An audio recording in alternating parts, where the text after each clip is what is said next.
Assalamualaikum warahmatullahi wabarakatuh. Halo teman-temanku semua, para subscriber aku dan para peternak ayam kampung khususnya. Semoga semuanya lagi berbahagia.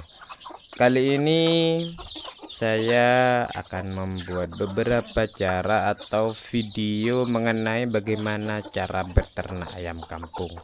Ada beberapa step by step yang sudah saya lakukan dan sudah teruji di kandang saya untuk beternak ayam kampung sukses, yaitu ada 7 cara yang saya lakukan. Ini pengalaman pribadi saya. Mudah-mudahan pengalaman pribadi saya ini bisa menjadi pengetahuan juga buat teman-teman dan bisa diterapkan, dan mudah-mudahan semuanya juga bisa sukses. Amin amin ya rabbal alamin. Untuk beberapa tahap teman-teman, dari 7 tahap yang saya lakukan teman-teman, untuk kiat belajar atau kiat beternak sukses ayam kampung itu salah satunya yang pertama yaitu perawatan DOC umur 0 sampai panen. Artinya seperti ini teman-teman, ketika kita merawat DOC itu khususnya seperti di kandang saya ini, karena hari ini saya akan berbicara ayam umbaran, maka perawatan DOC yang diumbar seperti di kandang saya ini, kita harus mempunyai sangkar atau tempat indukan teman-teman. Nah seperti ini, indukan itu harus ditaruh atau dikurung atau disanggarkan seperti ini teman-teman. Tujuannya DOC itu ketika sudah diumbar dengan indukannya, kalau itu indukannya berjalan sangat jauh, maka resiko terhadap DOC itu banyak sekali teman-teman.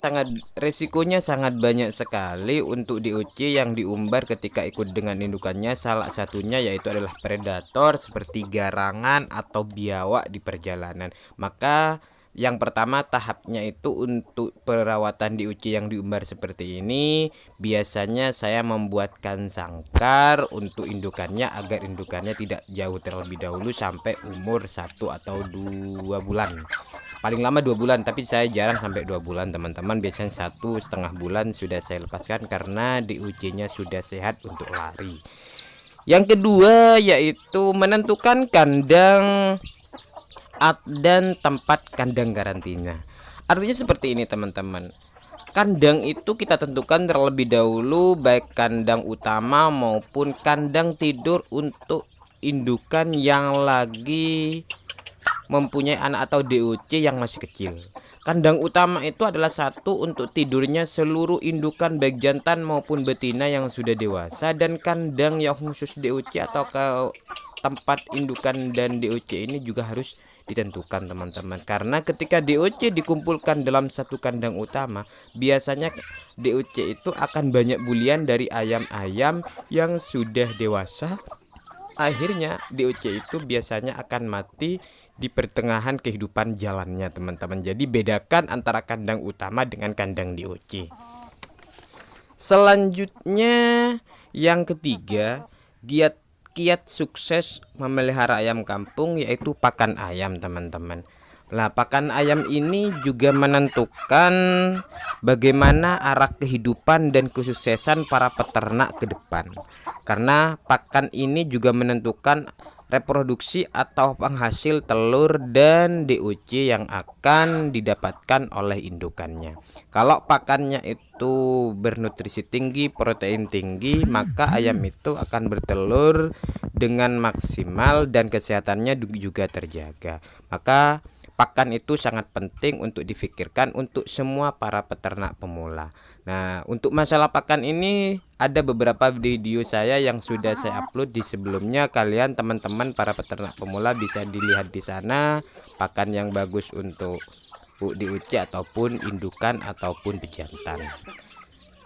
Selanjutnya teman-teman, yang keempat yaitu menentukan kapasitas ayam di kandang.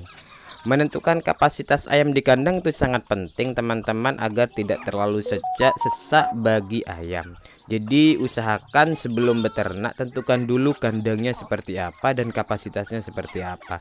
Jangan langsung teman-teman itu membuat kandang tiba-tiba ayamnya tidak diperhitungkan seperti apa yang terjadi. Biasanya ayam itu kalau terlalu sesak akan sering bertengkar dan terjadi saling bully terhadap sesama ayam, dan maka akan banyak yang mati.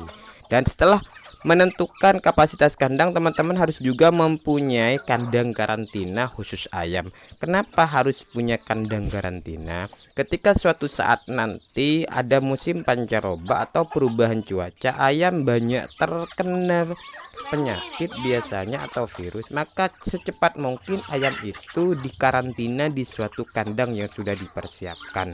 Karena kalau ayam yang sudah terkena penyakit tidak segera dikarantina, biasanya penyakit itu akan menyebar kepada ayam yang lain.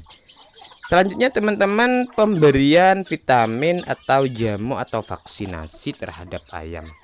Ini juga harus dipersiapkan oleh teman-teman. Pemberian vitamin itu sangat penting khususnya bagi indukan agar bertelurnya ketika bertelur dan mengerami, karena di kandang saya ini adalah sistem umbaran, maka dirami secara alami, maka ketika mengerami ayam itu tetap sehat dan pakanannya pun juga harus terjaga.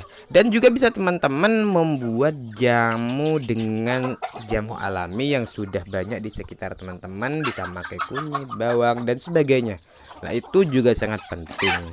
Dan vaksinasi ketika musim perubahan cuaca, karena akan banyak virus yang menyerang ayam biasanya ketika perubahan cuaca. Selanjutnya teman-teman para peternak pemula yang harus bisa dipahami, yaitu keenam, kebersihan kandang di sekitar. Lah ini perlu teman-teman para peternak pemula sangat harus konsisten membersihkan kandang, entah itu setiap hari ataupun 2 hari sekali, karena kebersihan kandang itu menjamin kesehatan ayam. Seperti ini teman-teman, contohnya kalau teman-teman punya kandang tidak selalu dibersihkan, yang pertama virus akan hidup dan berkembang biak di sana. Ketika virus berkembang biak dengan di kandang itu karena banyak kotoran, maka ayam kita harus sudah siap-siap akan terkena virus ketika satu perubahan cuaca ataupun musim dingin. Yang kedua, ketika kandang kita tidak bersih biasanya akan menjadi sarang kehidupan baik untuk para nyamuk, dan nyamuk inilah yang akan mengembangbiakkan virus teman-teman. Selanjutnya yang ketujuh yaitu pemasaran dengan tepat. Artinya seperti ini teman-teman, ayam kita yang sudah siap untuk dipanen itu kita harus bisa memasarkan dengan secepat mungkin agar penghasilan bagi kita semakin maksimal. Bisa melalui tengkulak ataupun kepada warung-warung yang menjual masakan daging ayam kampung. Cuman kalau para tengkulak teman-teman biasanya dia juga itu masih mencari penghasilan juga, yang akhirnya ayam kita dihargai murah. Jadi teman-teman harus pintar-pintar sendiri mencari pemasaran. Cukup teman-teman sampai di sini. Assalamualaikum.